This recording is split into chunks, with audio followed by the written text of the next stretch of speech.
The Battle of Mud Springs took place February 4–6, 1865 in Nebraska between the U.S. Army and warriors of the Lakota Sioux, Cheyenne, and Arapaho tribes. The battle was inconclusive, although the Indians succeeded in capturing some army horses and a herd of several hundred cattle. Mud Springs is located 8 miles northwest of Dalton, Nebraska, and is today a National Historic Site. Background: after the Sand Creek Massacre in November 1864 in Colorado, the Plains Indians of the 3 tribes in that region decided to move northward to the more isolated Powder River country of Wyoming. En route they sought revenge for Sand Creek, spending most of the month of January raiding along the South Platte River in Colorado and burning the settlement of Julesburg on February 2.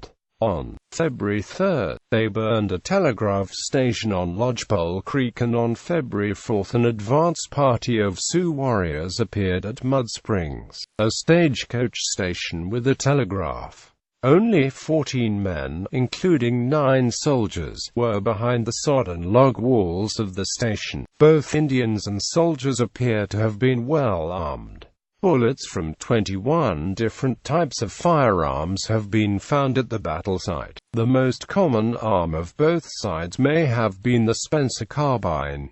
The Indians also used bows and arrows. The Indians had abundant food and other supplies obtained from the raids in the South Platte Valley, and thus were enabled to remain together in a large group for an extended period of time. Battle: the advance party of Indians stole 18 horses and a large herd of cattle. The telegraph operator cabled for help to Fort Mitchell, 55 miles west, and Fort Laramie, 105 miles west. At daybreak next morning, after an all-night ride, Lt.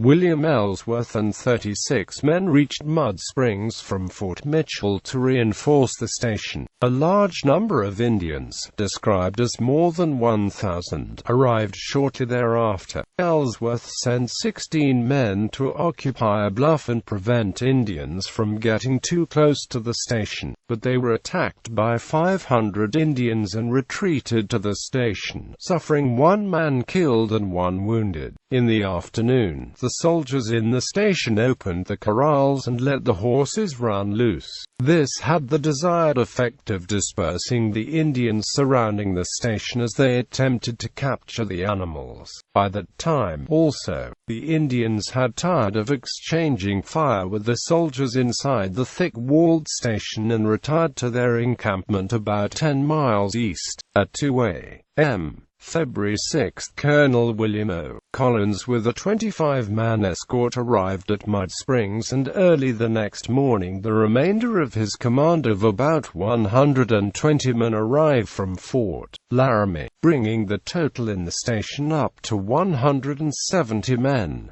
His soldiers were exhausted after a 2-day march with little sleep. Many had been frostbitten in the bitter cold.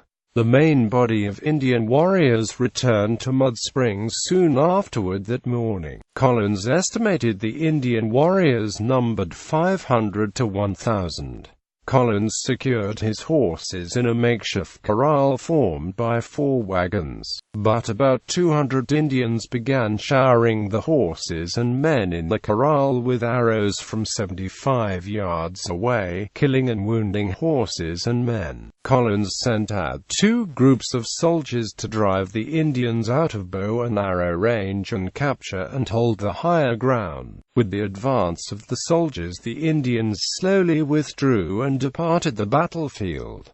That night, 50 additional soldiers under Lt.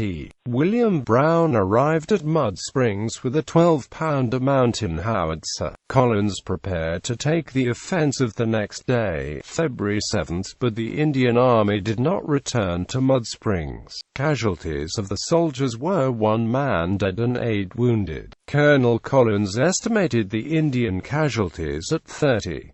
The Cheyenne warrior, George Bend, said no Indians were killed. Aftermath: the large Indian encampment, composed possibly of 4,000 to 5,000 men, women, and children, moved leisurely to the North Platte River on February 6. They crossed the frozen river and camped among bluffs about 5 miles north of the river. Joined by the warriors returning from the battle, the Indians planned to remain there for 4 days to rest the horses, not anticipating that the outnumbered soldiers would follow them. Colonel Collins, however, left a garrison of soldiers at Mud Springs and picked up the Indian Trail with 185 men. He found an abandoned camp littered with the spoils of the plunder: codfish, flour, and empty cans of oysters, meat, and fruit, and followed the trail to the North Platte. There, he found the Indians and re-engaged them in the Battle of Rush Creek. One soldier would comment that catching the Indians was an easy enough matter, but we had a terribly hard time letting them go.